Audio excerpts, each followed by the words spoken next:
Pessoal, bom dia.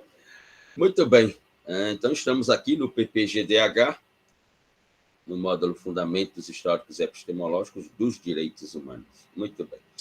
E hoje eu tinha enviado um texto de Israel Lanas, né, sobre o construtivismo, mas alguns disseram, não, Luciano, você mandou um texto em inglês, não sei o quê e tal.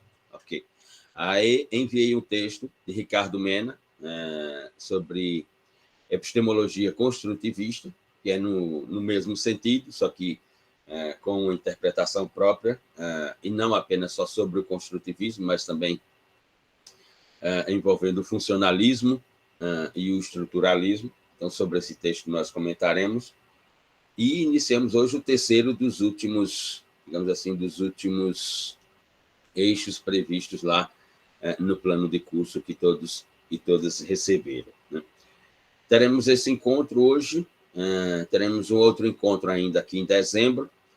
Para o próximo encontro, eu vou querer tratar com todos e todas aqui sobre a questão do texto a ser encaminhado ao final desse módulo, ao final que eu digo, depois que concluirmos o módulo, estabelecermos um prazo à luz da realidade de vocês, né? Então, no próximo encontro, eu vou tratar sobre a confecção do texto, sobre a forma do texto, a estrutura do texto, e penso que em dezembro será o nosso último encontro, e depois retornamos em janeiro, como diz o cristão, depois das festas católicas, né? Depois do nascimento de Jesus e depois do novo mundo, digamos assim, porque em 1º de janeiro teremos um antigo, velho, novo mundo, que é o que acontece todos os anos, né? Quando chega 31 de dezembro. A reprodução, ou a autorreprodução do calendário, digamos assim. Então, no próximo encontro, trataremos sobre como construir esse texto, né? E, obviamente, dando continuidade ao terceiro eixo. Esse é o último. Iniciamos hoje, portanto, deixa eu colocar aqui no chat, saindo daquela indagação kantiana que todos nós fazemos, todos aqui no mundo ocidental, de alguma forma, são kantianos, ou seja, de alguma forma temos algo do pensamento de Kant, ou como diz Rafael de Jorge, se não do pensamento, mas da linguagem de Kant, né? Afinal de contas, é o autor mais relevante na modernidade, o autor que construiu, digamos assim, a moldura do que é a modernidade em termos de linguagem, em termos cognitivos, em termos de organização, de como se dá a organização das relações sociais no mundo ocidental, na modernidade, para uma proposta construtivista, que é, digamos assim, a transformação paradigmática dessa pergunta de Kant, né? O que é para como é possível, e que me parece interessante, ou extremamente interessante, debruçarmos, portanto, sobre a ideia de como é possível o direito. Mais do que isso, como é possível a sociedade, como é possível o direito, como é possível a política, né? E essa pergunta ela se torna extremamente relevante à luz da própria realidade. Ontem a Folha de São Paulo publicou uma reportagem e um vídeo de um policial militar que autua um homem negro, algema esse homem negro a sua moto da polícia militar e o arrasta por dezenas e dezenas de metros. Então, a pergunta interessante não é o que é aquilo, a pergunta é como aquilo é possível. Como aquilo é possível no século XXI? Como aquilo é possível num modelo de sociedade moderna e contemporânea? Como aquilo é possível num Estado constitucional de direito? Ou seja, como é que nós assistimos aquilo como realidade? A pergunta construtivista, como é possível, é à luz dessas realidades, né? Também assistimos ontem, né, com todo respeito, devido respeito, máximo respeito, né, a sabatina de Sua Excelência, Dr. André Luiz Mendonça, indicado ao Supremo Tribunal Federal, em que a sua biografia mostra que a fala de André Mendonça ontem não corresponde às suas ações como agente público, né? Não corresponde ao seu currículo, não corresponde à sua própria biografia. Ontem, no Senado da República, ao terminar a sabatina e haver a votação e ele ser eleito, um senador, inclusive, né, dá uma declaração que a pergunta é: como é possível?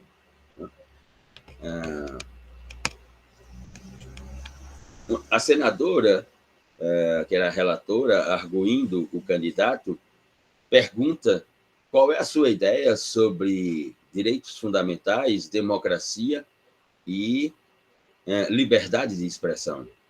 E ele diz que a liberdade de expressão ela é inegociável no Estado democrático de direito, de que os ataques à democracia devem ser combatidos veementemente no Estado democrático de direito. Ora, mas meses atrás, ainda quando ministro da Justiça, né, ele impetra um habeas corpus em favor de um particular que exatamente estava atacando a democracia e ameaçando a democracia. Ou seja, como membro do Ministério da Justiça, não é tarefa do ministro da Justiça impetrar habeas corpus em favor de particular, né? Os particulares contratam advogados, os particulares têm a Defensoria Pública da União para isso, não o ministro da Justiça. E algo que se pergunta, como é possível? É a pergunta da senadora de que qual seria a posição dele, qual seria a sua posição sobre o casamento entre pessoas do mesmo sexo. E ele disse que no Supremo Tribunal Federal vai defender constitucionalmente o casamento civil entre pessoas do mesmo sexo. E um senador da República, desculpa, um senador não, um deputado, né, que vai assumir, inclusive, a bancada de um partido agora, a liderança dessa bancada, vai e diz, ele treinou muito para aquela pergunta, porque aquela pergunta ela era previsível. E nós o instruímos para que ele treinasse muito para responder assim, assim, assim. Ou seja, o que ele respondeu é que vai defender o direito constitucional, né, das pessoas, o direito constitucional, vai proteger o direito constitucional no casamento civil, vai proteger o direito constitucional no que diz respeito ao casamento civil entre pessoas do mesmo sexo. E aí o deputado diz, e na Constituição não há previsão sobre casamento civil entre pessoas do mesmo sexo, mas sim entre pessoas de sexo diferente. E é isso que ele vai defender e é isso que nós vamos esclarecer agora aos evangélicos. A pergunta construtivista, como isso é possível no Estado constitucional de direito? Como isso é possível? Isso é possível por causa da comunicação, por causa da linguagem, né? E não por causa dos valores de Kant. Kant faz a pergunta, o que é, com fundamento na filosofia dos valores? Isso não representa os valores da modernidade. Ou seja, isso representa o que diz Luhmann, a comunicação na modernidade, não os valores. O que importa é a produção comunicativa, porque a comunicação não existe para construir entendimento ou construir compreensão, mas para produzir mais comunicação. Ou seja, aquilo foi possível porque o que estava em jogo ali não era responder às perguntas para que os senadores entendessem e haver uma votação, mas responder às perguntas comunicativamente e que elas gerem mais comunicação e mais comunicação e mais comunicação. É nesse sentido. Ou seja, como tudo é possível, como tudo isso é possível. Tudo isso é possível por causa do processo comunicativo, né? E não por causa daquilo que Kant escreveu, por causa dos valores da sociedade moderna, ou do que Habermas escreve, a moldura de valores da sociedade moderna. E é sobre isso que nós vamos nos debruçar a partir de agora, nesse terceiro e último eixo, no sentido de que, no caso do discurso da modernidade,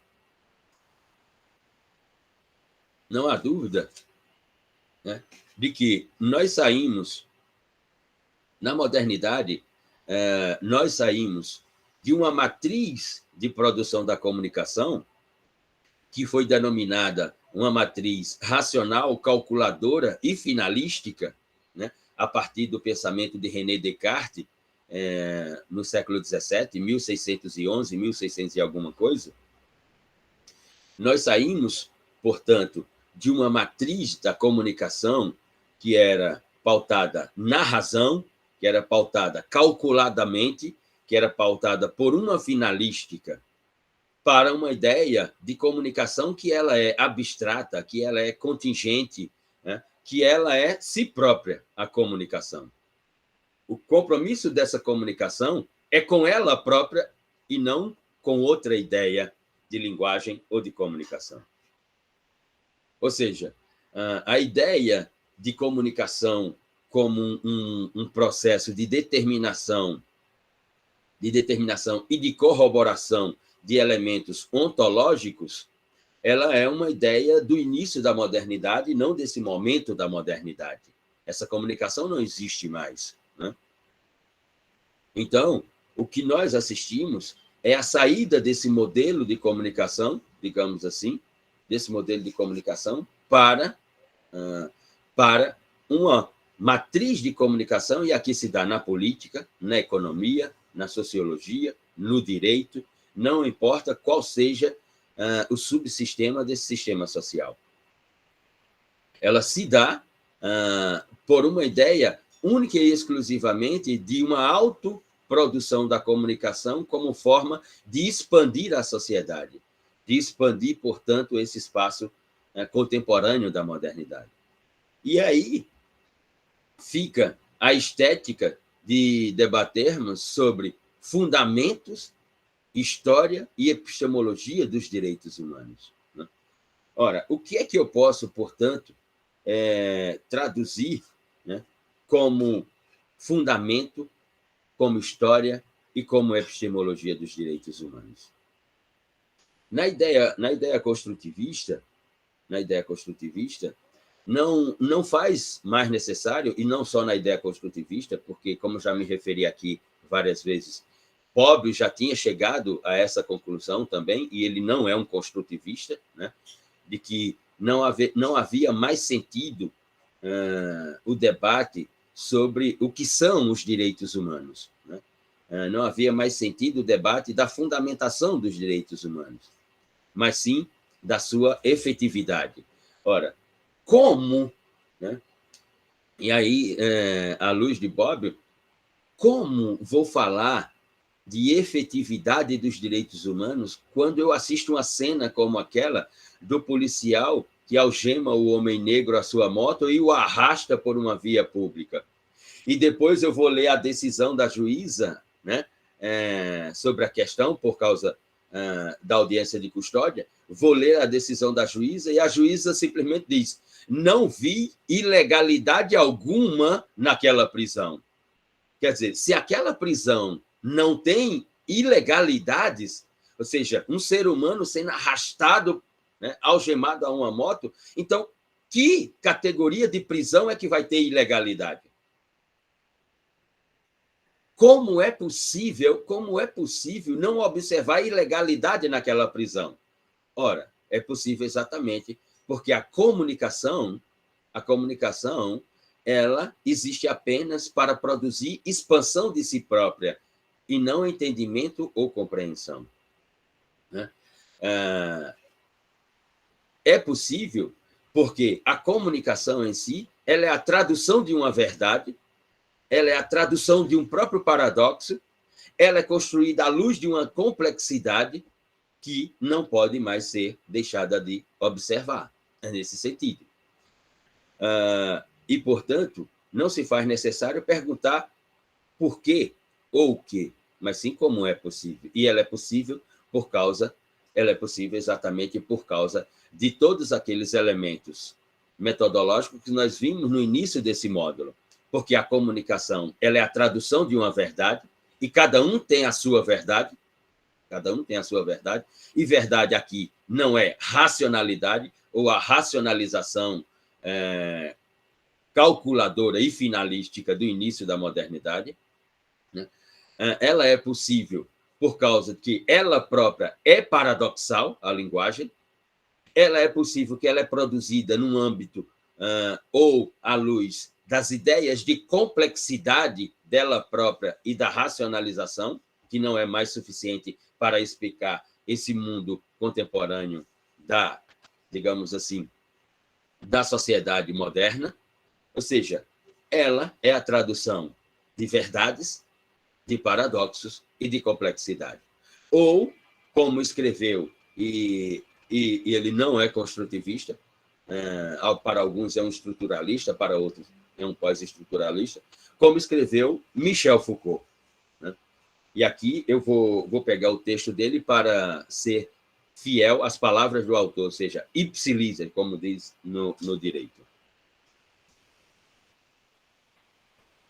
Diz Foucault, lá na sua obra Microfísica do Poder. Diz Foucault, lá em Microfísica do Poder. A verdade é deste mundo.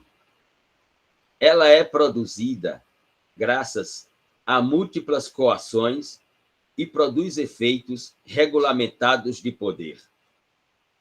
Cada sociedade tem seu regime de verdade, sua política geral de verdade, isto é, os tipos de discurso que ela própria acolhe e faz funcionar como verdadeiros.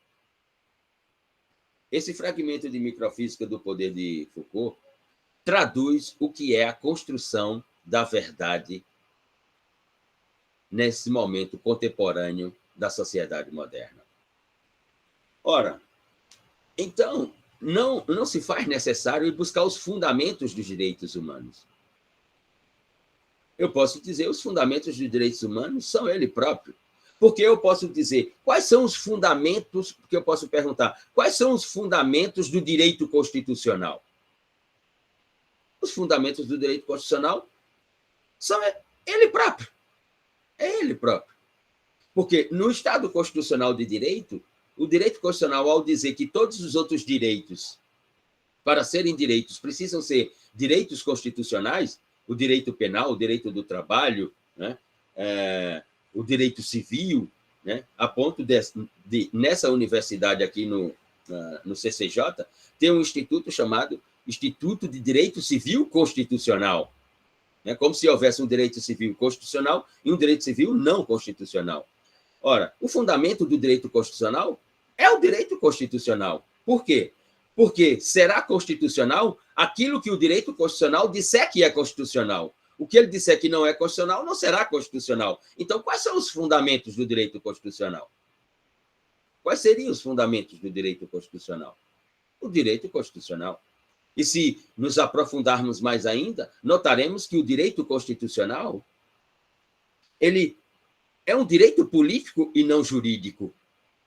Porque o poder constituinte originário é um poder político, um poder de fato, e não um poder jurídico. E aí não há mais para onde mergulhar na ideia de fundamentos do direito constitucional.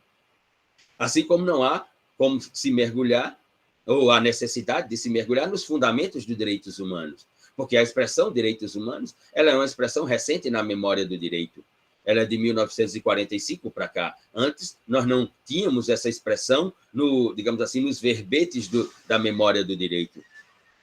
Então, qual é o fundamento dos direitos humanos? Ora, o fundamento dos direitos humanos são aqueles que os direitos humanos escolherem como fundamento. E eles escolhem inicialmente a si próprio como fundamento. Ah, isso deslegitima os direitos humanos? Não. Aquilo deslegitima o direito constitucional? Não. Mas é porque é. E é assim. É nesse sentido. Porque se formos olhar para o direito constitucional, por exemplo, o direito penal veio muito antes do direito constitucional. O direito civil veio muito antes do direito constitucional. O direito do trabalho, então, ele é um direito internacional, ele é inventado, né, através das construções da OIT, da Organização Internacional do Trabalho. Ele veio muito antes do direito constitucional, mas o direito constitucional diz que para esses direitos serem direitos, é preciso eles serem direitos constitucionais. Ora, a diferença é que os direitos humanos não dizem para os outros direitos que para eles serem direitos precisam ser direitos humanos. Os direitos humanos dizem para si próprio. O fundamento dos direitos humanos não é se autolegitimar em outros direitos, mas é se autolegitimar em si próprio. Diferentemente do direito constitucional, o direito constitucional se legitima como direito constitucional à luz de outros direitos e não de si próprio. O discurso que o direito constitucional constrói não é o discurso que os direitos humanos constroem. Por isso que os direitos humanos, em termos dessas ideias de como são possíveis, ele é muito mais relevante do que o próprio direito constitucional. Mas não existe e já passa a palavra a Paulo, não existe um Estado de direitos humanos, existe um Estado constitucional de direito. O que faz dos direitos humanos, né, mais uma filosofia do que um direito, enquanto o que faz do direito constitucional é um direito mais do que uma filosofia, porque ele é um modelo de Estado. Diga, Paulo. Professor, nesta lógica da verdade e do discurso, né, que o senhor até trata do Michel Foucault, para que algo seja aceito como verdadeiro, é necessário também que o sujeito que ouve acredite naquilo como verdadeiro, não é isso?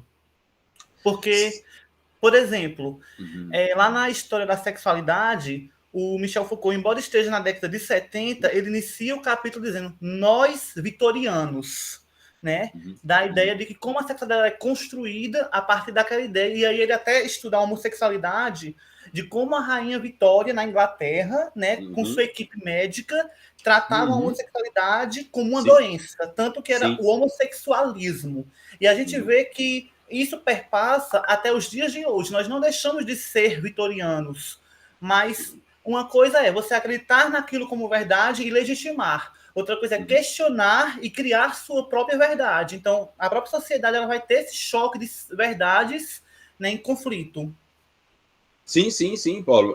Porque a verdade, ou a verdade reconhecida, melhor dizendo, a verdade reconhecida é um processo de um discurso lógico, sistemático e persuasivo. Quando se produz um discurso, aquele que ouve o discurso tem que interpretar, né, de que aquele discurso tem alguma lógica, né? Obviamente que quando Foucault fala que as sociedades criam as suas verdades, né, ele não está falando na integralidade da sociedade, mas sim de uma complexidade. O que nós assistimos ontem, por exemplo, e mais uma vez eu falo isso com todo respeito, com devido respeito, com o máximo respeito à sua excelência, agora ministro do Supremo Tribunal Federal, o doutor André Luiz Mendonça. Alguém declaradamente evangélico e que conduz sua vida por ações evangélicas, né, num Estado constitucional de direito da modernidade, nenhuma corte constitucional. Qual é o sentido disso para toda a sociedade? Obviamente, para toda não tem, mas para uma parcela dessa sociedade, né, que comunga dessa ideia de verdade, de ser evangélico, de conduzir a sua vida por uma religião cristã, protestante, etc., etc., interpreta que a sua ida para a Corte Constitucional vai ser a representação de alguém decidindo com base nessas verdades teológicas cristãs, e não no direito. Essa é uma verdade. E nós estamos falando aqui de milhões de pessoas neste país. Né? Alguém disse ontem, por exemplo, após a votação, em 10 anos, o Brasil será o maior país evangélico do planeta. Ora, quais deveriam ser os critérios? Né? Eu não vou nem me referir ao critério da própria o critério dual da Constituição para ser ministro do Supremo Tribunal Federal, né? Que é o notório saber jurídico e a reputação ilibada. Esses são dois critérios são os dois critérios para ser ministro do Supremo Tribunal Federal. Você não precisa nem ter formação jurídica. Você não precisa ter titulação jurídica para ser ministro do Supremo Tribunal Federal, mas você precisa ter algum saber notório, né? Um saber notório de que a comprovação se dá pela sua biografia e uma reputação ilibada. Né? As verdades, Paulo, elas são produtos, né, de concepção cognitiva com relação quando se produz um discurso que traduz uma lógica. Qual é a lógica do discurso traduzido por Sua Excelência para milhões de pessoas? Essa é a lógica. A lógica é que o seu discurso ele não é um discurso do Estado constitucional de direito, porque o Estado constitucional de direito não é um Estado teológico, é um Estado laico. A sistematicidade do seu discurso é sempre em torno ao mesmo fenômeno, a teologia. E com uma lógica e uma sistematicidade, ocorre a persuasão desse discurso para milhões de pessoas.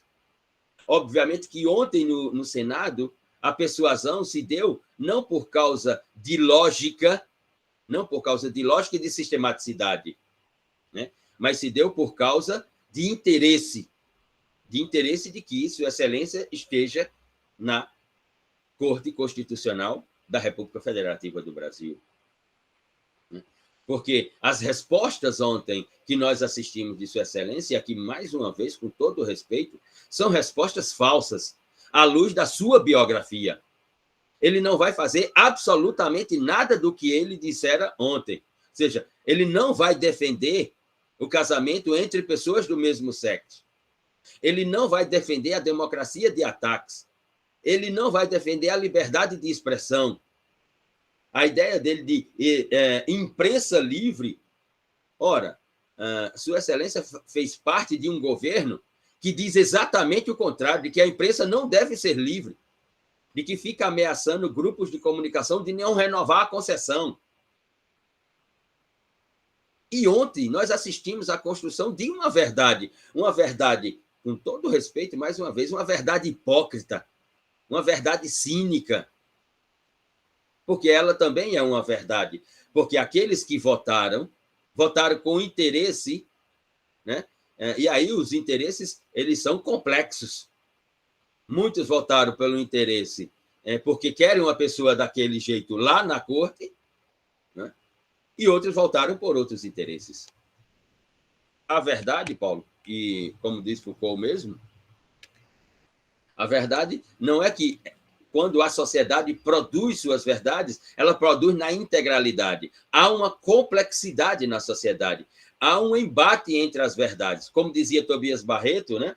Há um cosmos do fieri. Ou seja, nesse caso aqui, há um cosmos da força das verdades.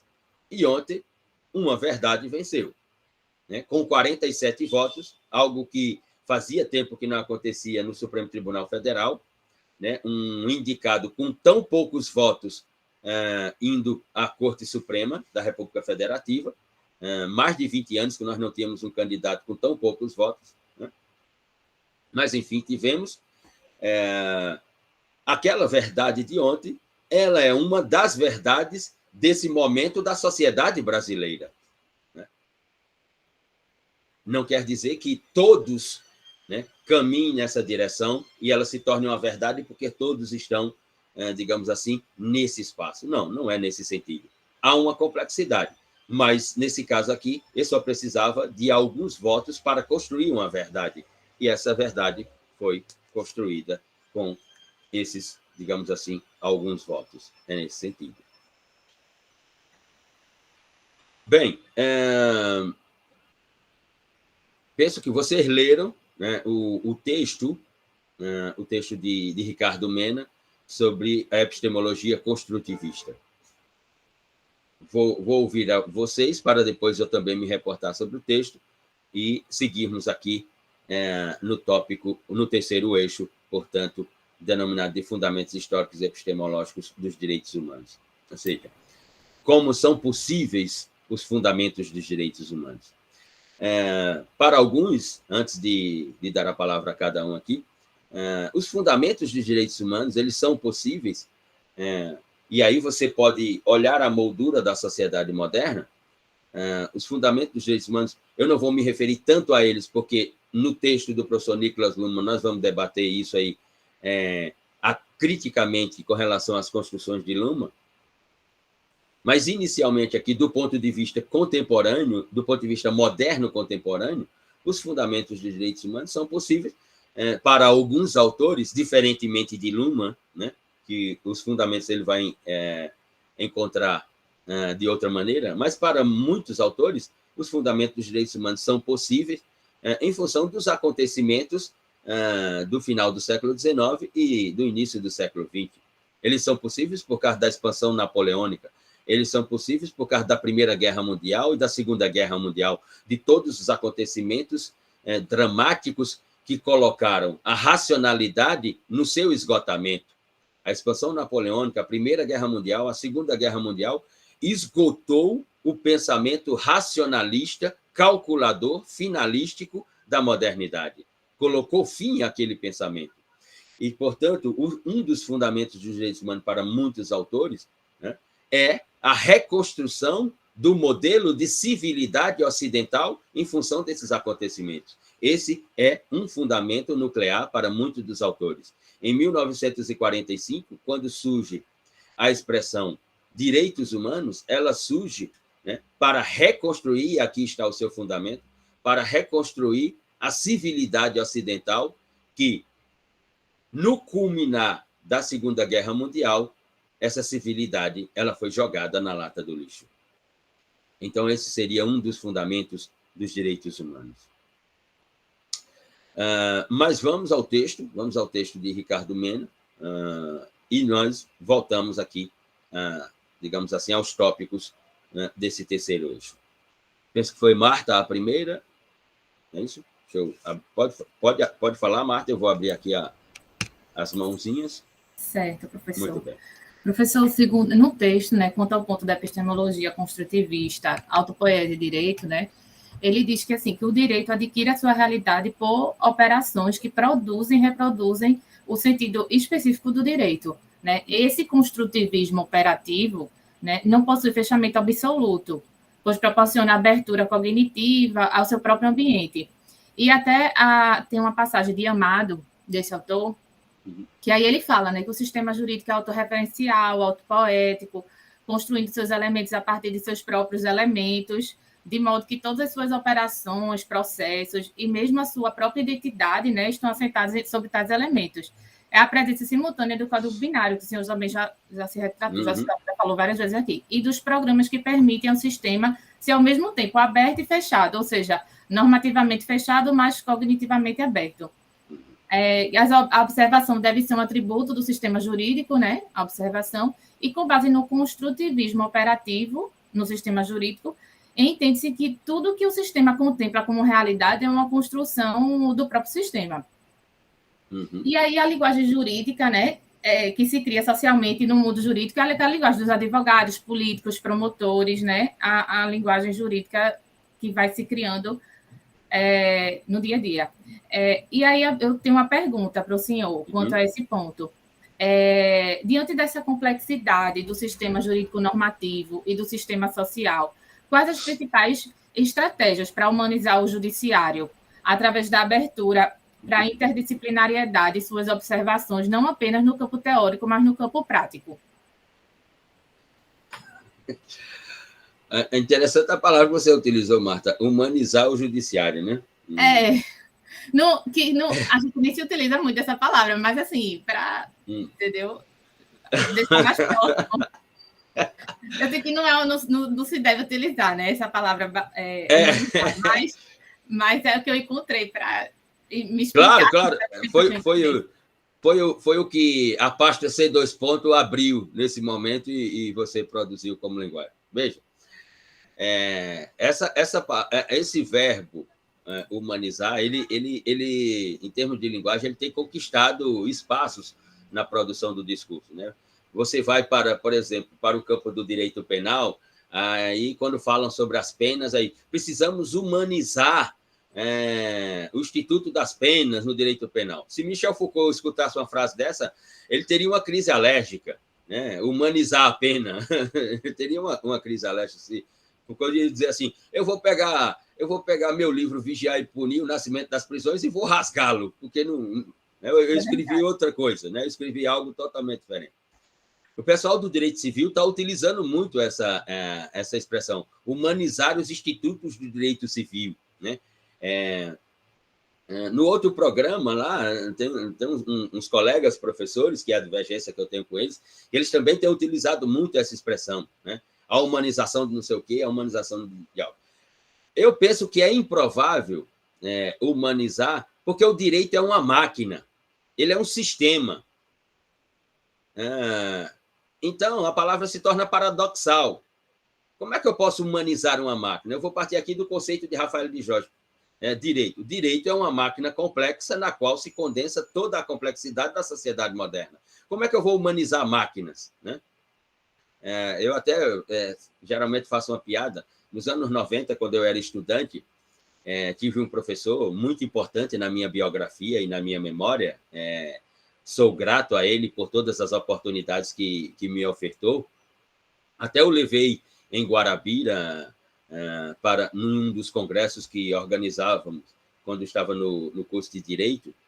Estou me referindo a Maurício Antônio Ribeiro Lopes, hoje procurador no estado de São Paulo, era promotor à época, quando eu fui estudante, né? E geralmente alguém dizia assim: professor, quando errava, né?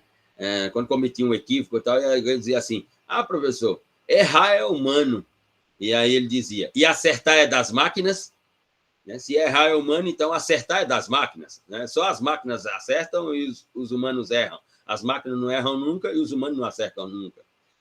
Ora, eu tenho dificuldade, confesso, Marta, no caso do judiciário, como humanizar o judiciário.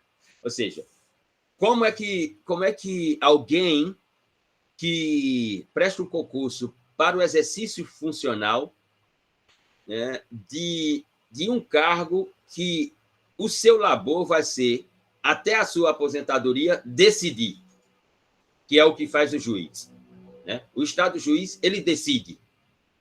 Ele só faz isso, o juiz só faz isso, decide. E assiste aquela cena do policial que algema o homem negro numa moto e o arrasta ontem e afirma que não observa ilegalidade naquela prisão. Se aquela prisão não é ilegal, e eu não estou falando de legalidade do conteúdo, ou seja, da autuação policial sobre a tipologia que o autuado teria cometido. Não estou me falando. Eu estou falando sobre a forma da prisão. A forma da prisão faz dela ilegal, porque a prisão é uma previsão normativa, e, como dizia Kelsen, toda normatividade é, primeiramente, uma forma, né? Vamos aqui para os ensinamentos de Kelsen. A normativa, a dogmática, né? Que é a ciência do direito para Kelsen. E por que ela é a ciência do direito para Kelsen? Porque ela é uma linguagem. Porque ela é uma linguagem formada por 3 elementos linguísticos: semântica, sintaxe e pragmática. No que se refere à semântica, o sentido dessa linguagem. Ou seja, qual foi o tipo penal que ele cometeu? O sentido dessa linguagem, né? Ele cometeu, como disse a autoridade policial, ele é um traficante. Vem aqui na Paraíba e faz uma investigaçãozinha que você vai encontrar uma série de grupos empreendedores de fachada, que o produto é tráfico de drogas, né? É só olhar os aviões que caíram recentemente, né, de grupos empreendedores da Paraíba, lotados de cocaína, como aquele que caiu lá em Bauru, no interior de São Paulo. E de quem era aquele avião aqui na Paraíba? Era de um grupo empreendedor aqui da Paraíba. Vem investigar que você vai encontrar aqui empreendedores e empresários traficantes. Você vai encontrar, né? Só não querem investigar, né? E os meios de comunicação não fazem as reportagens que deveriam fazer, né? Ah, ele era um traficante. Tá, ele é um traficante, então ele é um traficante lá do artigo 34 da Lei 11.343 de 2006, certo, tal. Então, efetua a prisão. Agora, como é que essa prisão tem que ser efetuada? Qual é a forma dessa prisão que ela tem que ser efetuada? A sintaxe, a forma. Ora, pode não ter problema no conteúdo, na autuação, mas na forma tem problema. E aqui está a ilegalidade da prisão. Como é que não se observa a ilegalidade da prisão? Ora, então, como humanizar? Eu vou dar um exemplo aqui. Já falei sobre esse juiz aqui. O magistrado da Justiça Federal no Rio Grande do Norte, Mário Jambo, magistrado Mário Jambo, que a sua metodologia para tomar decisões em casos de tráfico ilícito de entorpecente é totalmente diferente. Né? Mas ele é uma minoria dentro do judiciário.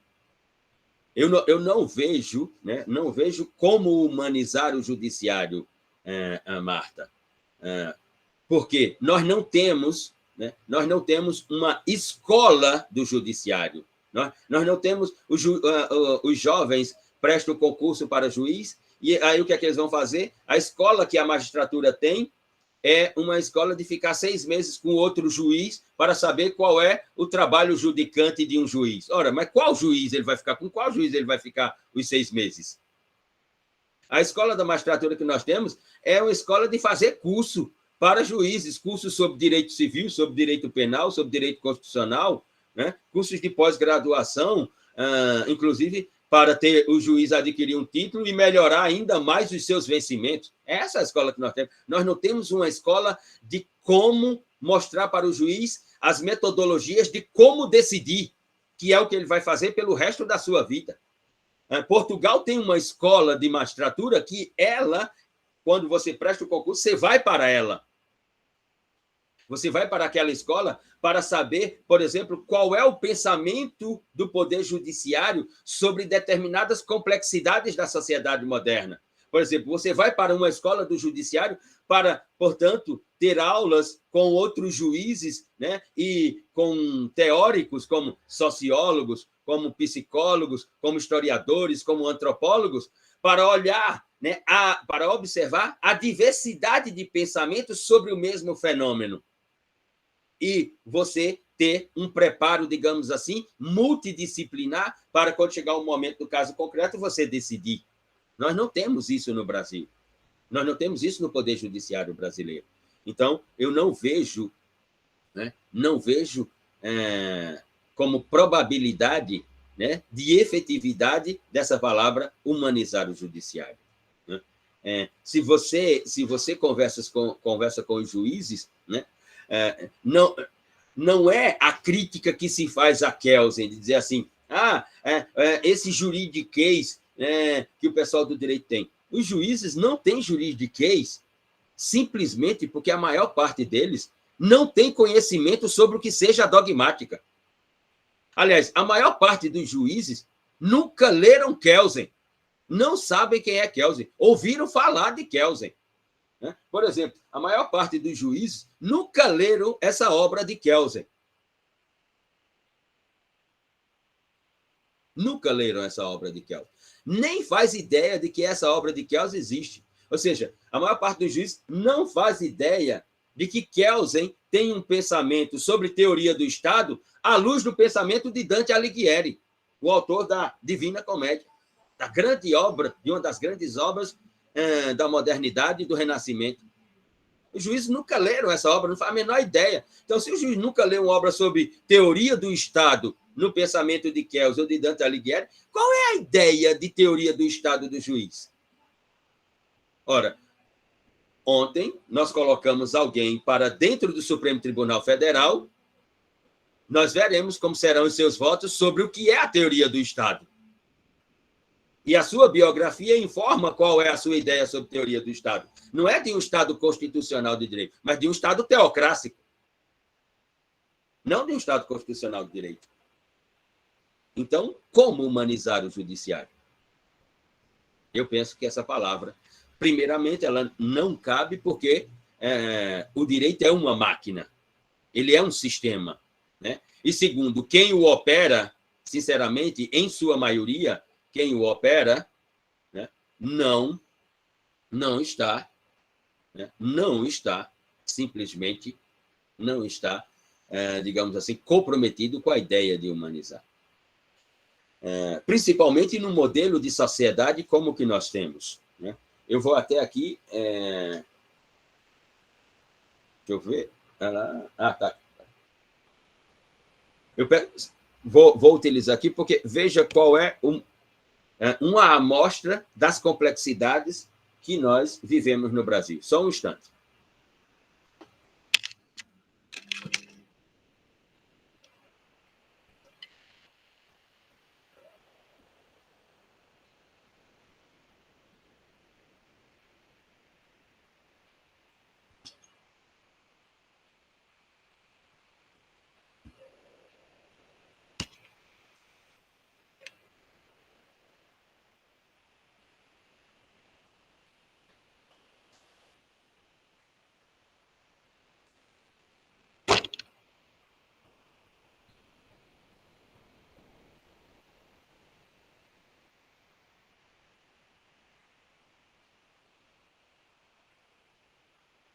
Vamos lá.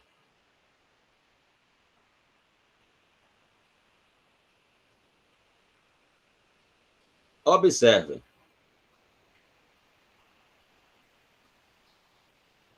Esse jovem, em uma autuação da polícia, em um confronto com a polícia, resultou em óbito. Esse jovem. Numa rede social, num grupo de WhatsApp, os comentários sobre a autuação policial e a morte do jovem. Eu já estava indo dormir triste, 22h30 da noite, e ainda não tinha nenhum CPF de bandido cancelado. Um dos integrantes do grupo fala isso. O outro fala, já foi tarde. A outra, que é uma mulher, fala, salário do pecado é a morte. A outra mulher fala, oh, glória. Outra mulher fala, foi demorar. Esse é o discurso nesse grupo. Esse jovem, numa autuação policial, resultou em óbito com a polícia. Os comentários das pessoas no grupo. Meus sentimentos aos pais desse lindo jovem. Tão novo e bonito, que Deus conforte os familiares. Independentemente da conduta dele, meus pêsames à família dele e às demais famílias que estão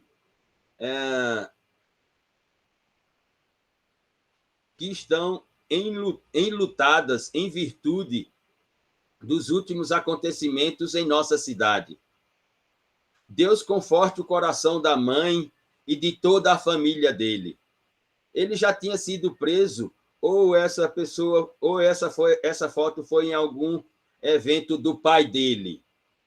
Ficou estranha. A foto é na delegacia, ele já tinha sido preso várias vezes. A bruxa está solta. Infelizmente, é o fim de pessoas que entram para o mundo do crime. Tão jovem o coitado e bonito. Meus sentimentos à família.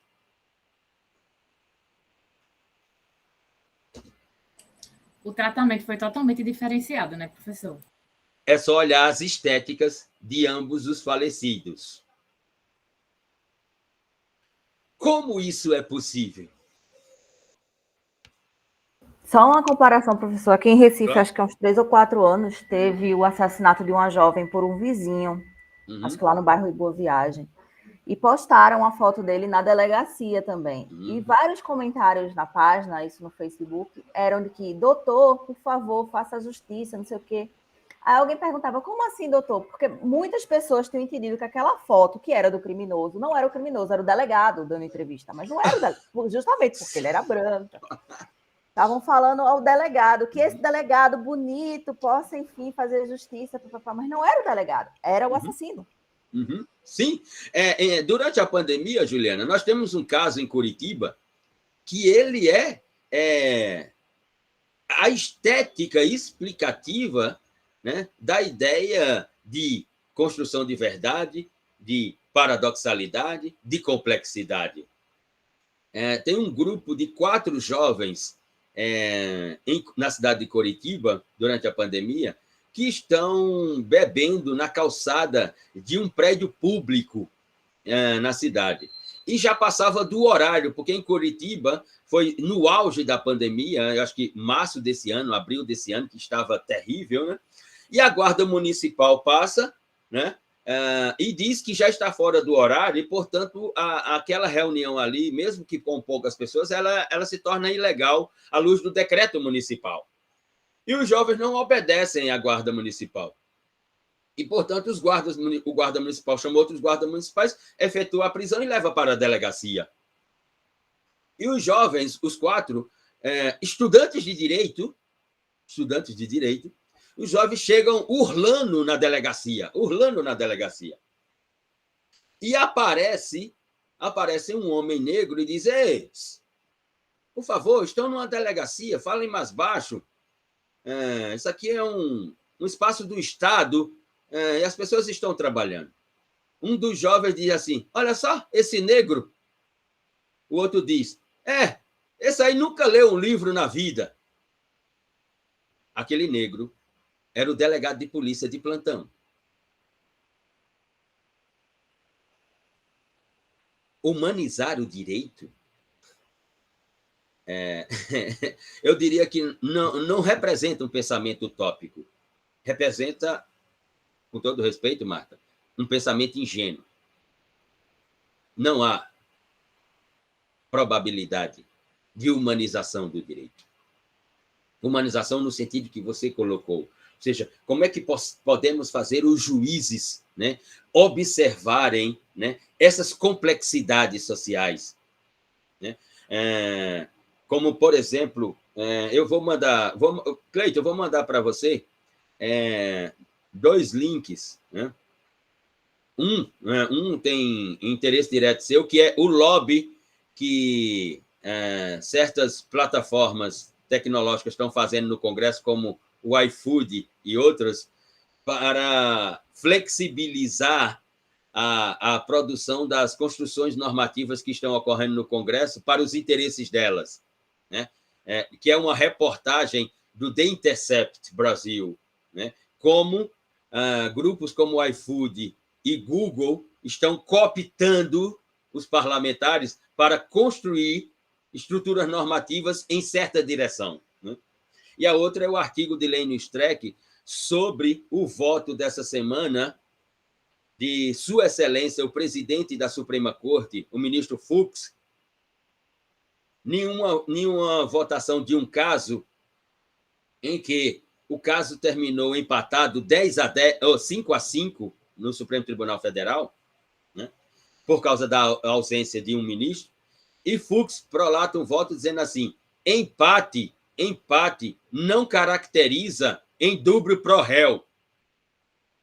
E caracteriza o quê? E Lênio Streck vai e escreve um artigo que todos nós devemos ler, para dizer que o indúbio pro réu foi exatamente, no campo da mitologia, o resultado do primeiro julgamento da história civilizatória. Na mitologia grega, com a deusa Palas, que o julgamento termina empatado e ela diz: indúbio pro réu. Quer dizer, uma corte que se auto-intitula constitucional, o presidente dessa corte diz que um julgamento empatado não caracteriza indúbio pro réu, caracteriza, então, indúbio pro societatis? Lênin Streck utiliza uma expressão que eu tenho utilizado nos meus discursos há décadas. Um julgamento como esse é anticivilizatório. Ele pode ser jurídico, ele até é jurídico, você pode reconhecer como jurídico, mas ele é anticivilizatório. E o jurídico não pode ser anticivilizatório, porque é o jurídico que trata as complexidades da sociedade moderna. É nesse sentido. Eu vou enviar para que Cleito socialize aí com todos vocês. Eu penso que aqui as mãozinhas levantadas é Samara, depois Paulo, depois Juliana. Bom dia, professor. Bom dia. Antes de fazer meu comentário, eu queria fazer uma pergunta. Claro. Sobre essa questão de ciência e direito. Uhum. Luhmann chegar... Para Luhmann, existiria uma ciência jurídica? Sistema. Para Kelsen, Samara, para Kelsen é ciência por causa da linguagem. Isso. Né? Ou seja, se você for olhar, nesse ponto há uma convergência entre Kelsen e Luhmann. Porque para Luhmann, o direito é um sistema de comunicação jurídica. Para Kelsen, o direito é ciência exatamente por causa da dogmática, que é uma comunicação jurídica. Ou seja, o objeto científico do direito, ao contrário do que os iluministas, os liberais lecionam, né? Ao contrário de Kant, o objeto científico do direito na memória de Kelsen, não são os valores com os quais ele lidar no pensamento kantiano. O objeto científico do direito é a sua linguagem, e uma linguagem dogmática. Fora essa linguagem, não há ciência do direito. Para Kelsen, a ciência do direito é a dogmática, ou seja, a lei. Ali está a ciência do direito, e, portanto, ali está o objeto científico do direito. Para Luhmann, o direito é um sistema de operacionalidade, né? De operacionalidade dessas complexidades sociais que são a tradução do processo comunicativo. Então, ele é um sistema de comunicação jurídica. Ele trata essas complexidades sociais com a comunicação jurídica que ele tem. Qual é a comunicação jurídica que ele tem? De um lado, a lei, do outro, a decisão judicial.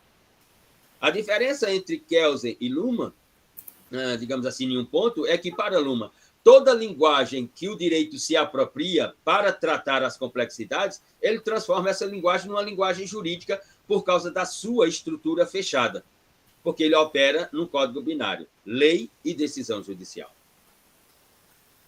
Certo. Sobre o texto, o que me chama muita atenção assim, é a questão da noção de realidade, né, para Von Foster. Uhum.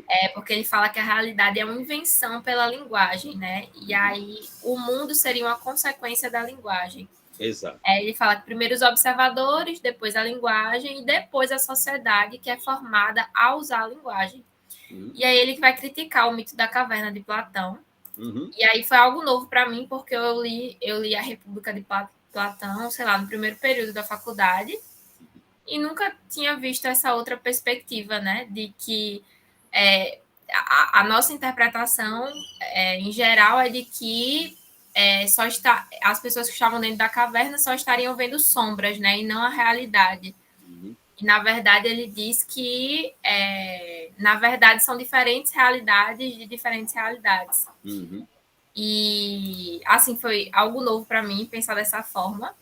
E aí eu tava... Vou dar um exemplo bem inusitado agora, mas eu estava assistindo Harry Potter essa semana e tem uma cena em que o Harry Potter está conversando com o Dumbledore e ele... Tem um momento em que ele morre e aí ele pergunta ao Dumbledore: professor, isso está acontecendo na minha cabeça ou é real? Aí o Dumbledore diz: é óbvio que está acontecendo na sua cabeça, mas isso não significa que não é real.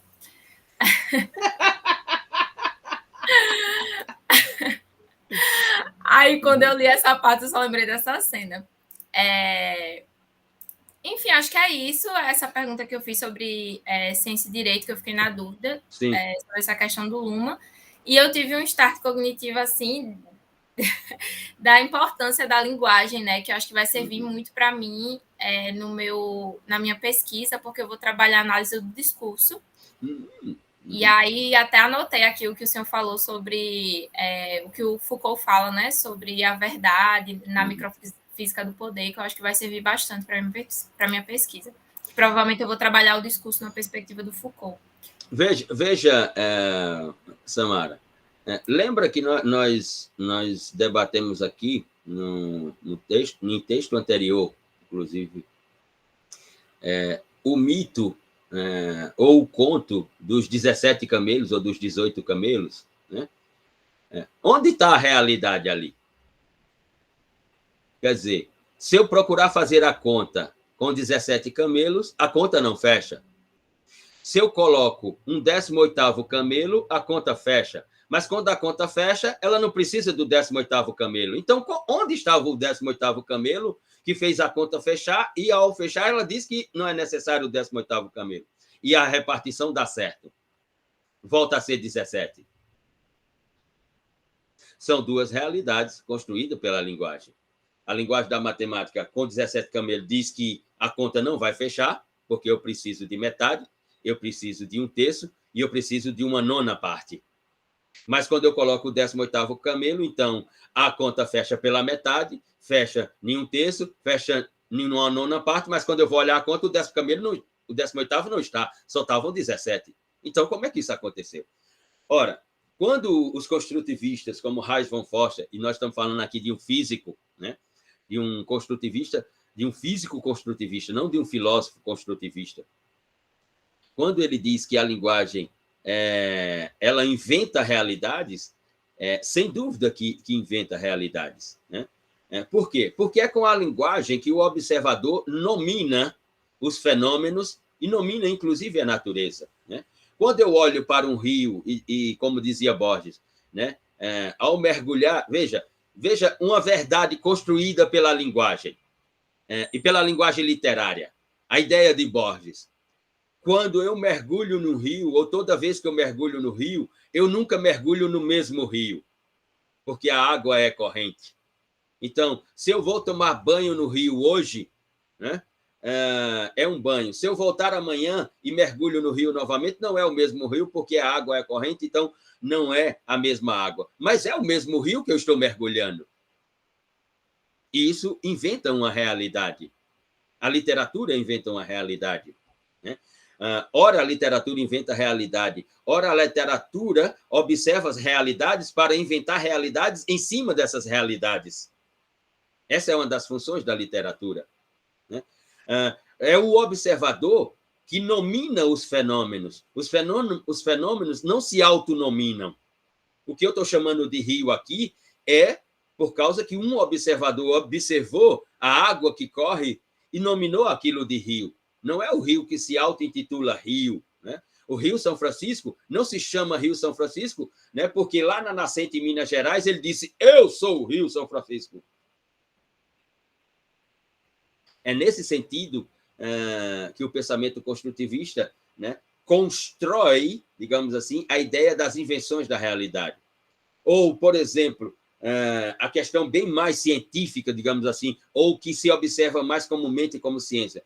As teorias de Einstein, né? Einstein ele tinha dificuldade de fazer trabalhos empíricos, né? Ele construía as suas teorias a partir da sua cognição com a produção de linguagem. Ou seja, a teoria geral da relatividade, ela nasce Einstein sentado em um banco de um ônibus público, né, na cidade de Berna, na Suíça, olhando para um relógio. E não para um planeta. Ele está sentado, observe como nasce a teoria. Ele está sentado em um banco de um ônibus público que para em um momento, em uma via, na cidade de Berna, na Suíça, e ele olha para o relógio E sabe o que é que ele teve, senhorita? Aquilo que você acabou de dizer que teve. Ele teve um start cognitivo. E ao ter um start cognitivo, ele vai para casa e começa a pegar as teorias de Sir Isaac Newton e diz, não, eu vou reescrever a teoria da gravidade, né? Porque a teoria geral da relatividade e a teoria especial da relatividade é uma ressignificação da teoria da gravidade de Newton. Mas ele não estava olhando para o planeta, ele estava sentado olhando para o relógio e construiu a teoria que revolucionou a física e até hoje ele é o nome number one da física. E os outros físicos é que foram atrás. Nós temos que observar o eclipse para comprovar ou não a teoria de Einstein. Os outros físicos, né, como Max Planck, por exemplo, como Campbell nos Estados Unidos, Max Planck na Alemanha, Dirtel na Inglaterra, é que vão atrás de comprovar a teoria de Einstein. E não ele.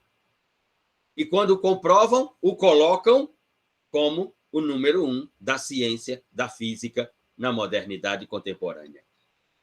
Então, a linguagem inventa realidades. Né?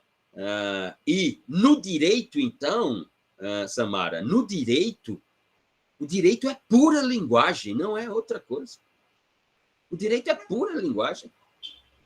Veja, a juíza que observou aquela prisão do policial arrastando o homem algemado na moto, ao dizer que não observa ilegalidade alguma naquela prisão, ela acaba de criar uma realidade para o direito, porque ela cria um precedente.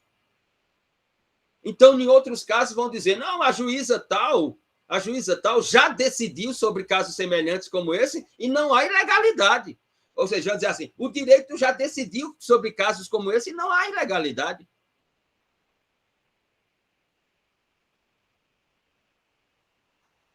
E por isso essa linguagem, quando... exato, Mariana, verdadeira, infelizmente. E por isso, quando uma linguagem como essa vai parar num dispositivo normativo para Kelsen, ela se torna a ciência do direito, porque ela é a verdade do direito. E, no caso de Luhmann, como é uma decisão judicial, nenhuma das estruturas do direito, ela se torna a verdade do direito, a realidade do direito, a ciência do direito para Kelsen. A linguagem constrói realidades. Eu diria, a linguagem inventa realidades e inventa verdades no direito, porque o direito é pura linguagem. Veja, no direito você não precisa demonstrar alguma coisa ou comprovar alguma coisa. No direito você precisa explicar. Só a explicação inventa a verdade do direito e a realidade do direito, não a demonstração. O direito não demonstra absolutamente nada. Porque se o direito tivesse que demonstrar, por exemplo, no campo do direito penal, se o direito tivesse que demonstrar alguma coisa para ser direito, no campo do direito penal e no campo das penas, não deveria existir a pena privativa de liberdade. Porque uma das argumentações do direito que inventa a realidade é que ela existe como finalidade para ressocializar o apenado, reintegrar o apenado à sociedade. Onde é que isso acontece? Ela demonstra isso? A pena demonstra que ela reintegra o apenado à sociedade? Não. Ela procura, com uma linguagem, explicar o que é ela própria. Ou a autopoiese na linguagem de Luhmann. É nesse sentido. Eu penso que era Juliana, era isso? Oi, professor, sou eu. É Paulo. Vai, Paulo. Desculpa. Bom dia a todos. Justamente nessa perspectiva, professor, que Marta Samara falou, e o senhor até comentou, né? Eu acho muito interessante quando o autor, ele até cita o pensamento de Edgar Morin, se eu me corrija se eu estiver errado, né? Pensamento complexo. Isso, que ele fala até que a linguagem ela é justamente responsável pela construção dessa realidade. Então, toda e qualquer ideia, noção ou teoria que a gente tem é justamente resultado, né, dessa forma de como a linguagem ela se posiciona sobre o real, como ela vai traduzir. Então, tudo aquilo que a gente concebe não passa de mera tradução de um real, né? E aí, eu vejo também um outro ponto que o texto fala, né, que ela até diz que é o próprio sistema, né, que vai ser responsável pela construção e contemplação dessa realidade. Né? A realidade que o sistema ele produz é assim operante para si mesmo, um verdadeiro jogo de poder, ao meu ver, professor. Tanto que, se a gente observar bem, o próprio caso de Dubai, né, a forma como o sistema trabalhou a realidade, justificando e criando uma ideia de que as pessoas que ali moram naquele local, né, estão de forma legal e até ilícita, né, sendo responsável por danos ambientais, urbanísticos e até econômicos. E aí a gente tem que observar, né, a preocupação com que os procuradores municipais utilizaram agora, né, a partir dessa lógica do sistema, né, dessa realidade que vai interessar a eles próprios. Porque, se a gente observar bem, há uma preocupação com os danos ambientais que não se deram sentir quando indústrias, quando hotéis foram sendo instalados em outras áreas de João Pessoa. Mas, a partir do momento em que é o preto, que é o pobre, que está ocupando uma área naquela localidade, aí se fala em dano ambiental. Sim. Né? E aí, professor, eu tenho até uma pergunta ao senhor também, né, que nessa perspectiva da relação entre o direito, né, e as tecnologias, que até o autor ele fala que, citando o próprio pensamento do Van Foster, né, que a questão das técnicas que vão ser utilizadas na própria produção da linguagem. E aí eu fiquei me perguntando, né, hoje em dia, como será com a inteligência artificial, né? E aí essa pergunta deixa ao senhor. Como ficará, então, o direito a partir da relação com a inteligência artificial? Porque se fala muito que a inteligência artificial pode ser uma ameaça a outras profissões, né? Mas aí eu fiquei curioso, digo, não, como será que o professor vê a inteligência artificial e o direito nessa relação de linguagem e sistema? Perfeito. Sobre essa questão, Paulo, inclusive já organizei e realizei um webinário com um amigo que, no final do ano passado, dezembro de 2020, concluiu o doutorado na UNB, exatamente com uma tese sobre inteligência artificial, neurociência e inteligência artificial. Seu nome é Daniel Pessoa, Daniel Alves Pessoa.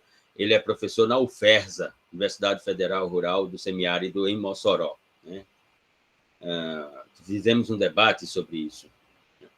Esse é um projeto que está aí no Judiciário Brasileiro. O STJ tem o Judiciário Brasileiro tem um projeto de inteligência artificial chamado Victor, né?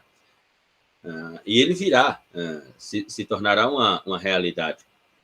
A interpretação que construo é que tecnologias como essa, tecnologias digitais, tecnologias da informação, elas são incompatíveis com a ideia de direito.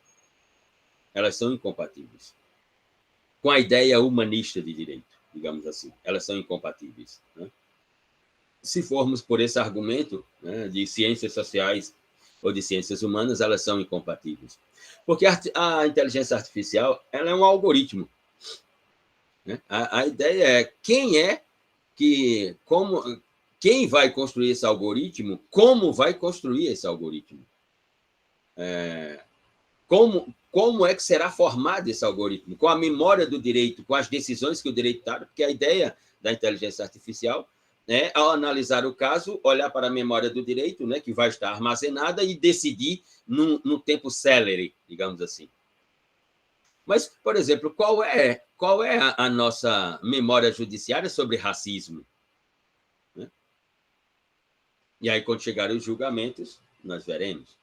Eu penso que será um passo, né, dentro desse mundo das complexidades, um passo danoso a utilização da inteligência artificial, né, para o Instituto da Decisão Judicial.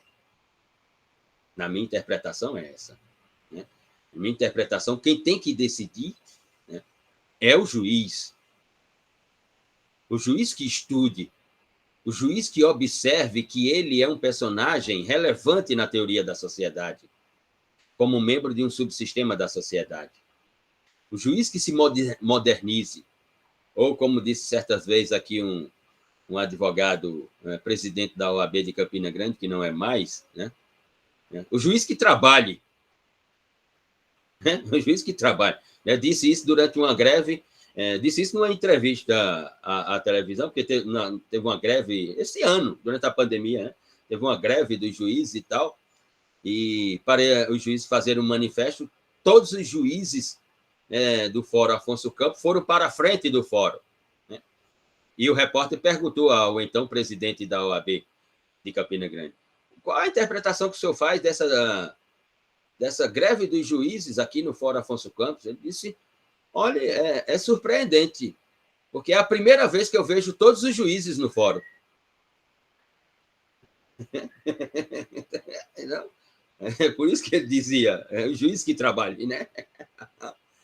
Então, não sou simpático à ideia da inteligência artificial no judiciário. Inteligência artificial na Magalu, nas lojas americanas, né? No Extra, quando você vai fazer suas compras pelo e-commerce, no shopping online, né? Que aí fica, clique 1 se você quer, clique 2 se não sei o que lá, clique não sei o que lá. Inteligência artificial na Claro, na TIM, não sei o que lá, é uma coisa. Inteligência artificial para decidir questões criminais de um humano no sistema do judiciário que nós temos, não penso que tenha contributo a dar. Juliana e depois Cleiton.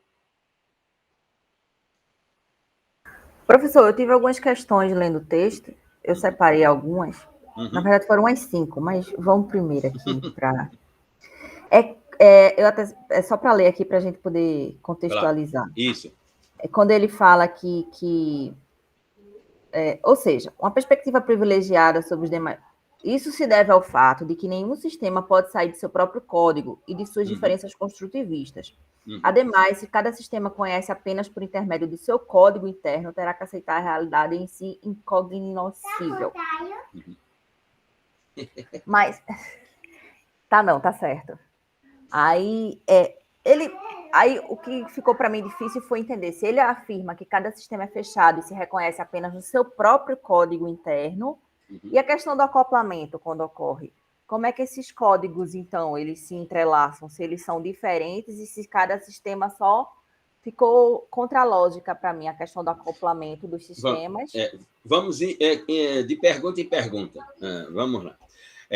O sistema ele é fechado porque ele tem uma estrutura sobre a qual ele constrói a sua funcionalidade operativa. Né? Então, por exemplo, o direito ele só toma decisões porque há uma lei. Né? Só há uma lei porque no direito já pensou que haverá uma decisão sobre essa lei, porque em algum momento essa lei será negada, em algum momento essa lei será transgredida. Então, quando a lei vem, né, imagina-se, portanto, que em algum momento alguém vai ofender essa lei. E quando alguém ofender essa lei, a lei não poderá se auto-reafirmar por ela própria, ela precisará de uma outra parte da estrutura do direito chamada decisão judicial. Por isso que Luhmann escreve que lei leva à decisão judicial que retorna à lei. Né? A lei é possível porque, em um momento, ela vai ser negada e a outra estrutura do direito tomará uma decisão sobre ela. A decisão é possível porque ela só será decisão porque se auto-realizará à luz de uma lei. Então, essa é a estrutura fechada.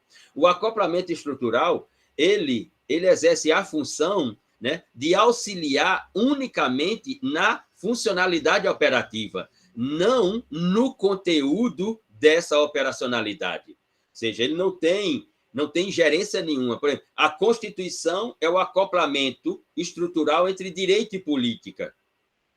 Mas ela não interfere no conteúdo dela própria, a Constituição. Por exemplo, no poder constituinte originário, coloca-se o que a Constituinte quiser na Constituição. O acoplamento estrutural ele é um mecanismo de articulação apenas.